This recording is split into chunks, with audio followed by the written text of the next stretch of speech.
राधे राधे। जय श्री कृष्ण। बहुत सरल होता है कि हमारा विवाह कब होगा। जब विवाह होगा तब उस उम्र पे क्या हमें विवाह कर लेना चाहिए या उस समय हमको छोड़ के कोई अच्छे समय का इंतजार करना चाहिए। ये सब कुछ हमारी हाथ में, ये छोटी उंगली के नीचे हृदय रेखा होती है, हृदय रेखा से और छोटी उंगली के नीचे वाले पर्व में सब अंकित होता है। बस इसकी गणना करना आपको आना चाहिए। आप गणना करने के लिए आप जो है ना हमारे पोस्ट पे अपनी हथेली पोस्ट कर सकते हैं, पूछ सकते हैं। पुरुषों को दाहिनी, महिलाओं को बाएं।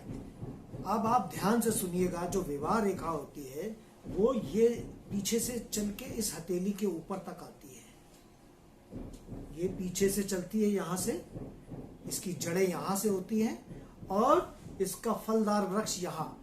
जब हम किसी विवाह के बारे में बताते हैं तो हम इसके फल को देखते हैं, जड़ को बहुत कम देखते हैं। जड़ का मतलब होता है जब फल अच्छा हो और जो बहुत सारे गुण मिल जाते हैं तो ये जड़ से पता करते हैं कि ये व्यक्ति क्या पूर्व जन्म में इसी से विवाह किया था, ये जोड़ा पूर्व जन्म से इस जन्म तक जोड़ा फिर बनने के लिए आ गया है।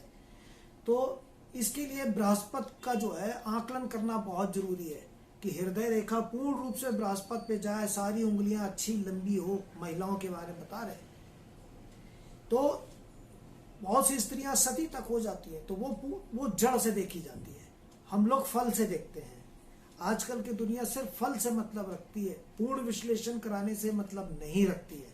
वो बस सिर्फ ये कहती है क्या हमारी जिंदगी जो 50-60 वर्ष की है विवाह के, क्या ये अच्छी गुजर जाएगी कि नहीं, जल्दी से शॉर्टकट बताओ। तो शॉर्टकट में ये जो विवाह रेखा है वो ऊपर की तरफ आने के बाद जब फल देती है तो उसको देखते हैं। दो मुआ अगर हो गई तो ये कोर्ट में जाकर के सेटलमेंट होता है। दोनों पति पत्नी अलग हो जाते हैं, साथ नहीं रह पाते हैं, इसको डाइवोर्स कहते हैं।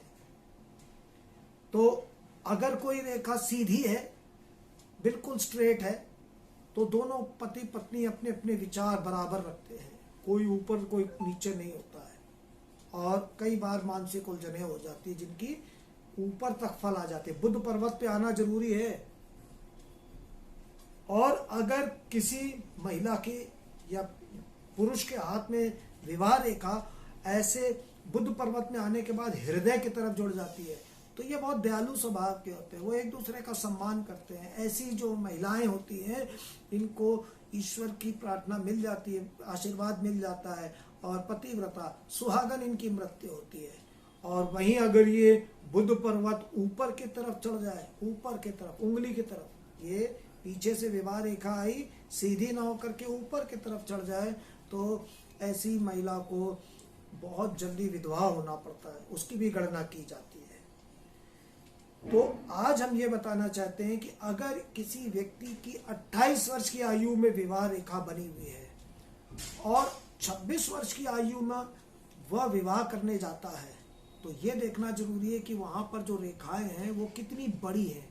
अगर वो थोड़ी बहुत भी बुध पर्वत तक आती है तो उसको निर्णय ले लेना चाहिए और भगवान शिव जी की प्रार्थना करके उस रेखा को धीरे धीरे लंबाई बढ़ जाती है, बढ़ा लेनी चाहिए। लेकिन अगर वो ऊपर हथेली तक नहीं आती, अगर कोई विवाह रेखा छोटी रह जाती, उस उम्र में अगर व्यक्ति विवाह कर लेता है तो उसका जीवन बर्बाद हो जाना है।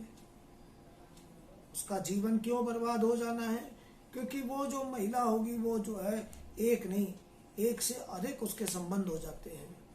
तो ऐसा घर कहाँ बन पाता है?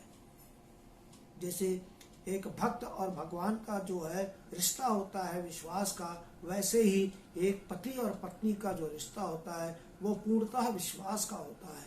प्रेम वहीं पनपता है। भक्त और भगवान के बीच में श्रद्धा और विश्वास के साथ ही तो प्रेम बढ़ता है।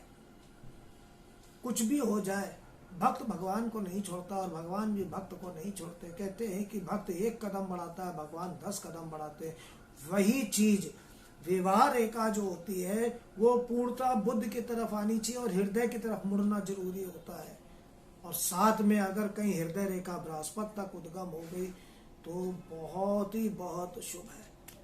आप पुरुष लोग अपनी दाहिनी हथेली के ये हिस्सा दिखा सकते हैं, महिलाएं जो है बाएं हथेली का दिखा सकते हैं और मैं कटु सत्य बोलूंगा। अगर किसी को बुरा लगे तो क्षमा करना, नहीं तो स्वयं अपनी हथेली देख के पोस्ट ना करें। पोस्ट अगर करेंगे तो मैं सत्य बोलूंगा, और सत्य किसी को कड़वा लगे तो उसके लिए पहले से क्षमा।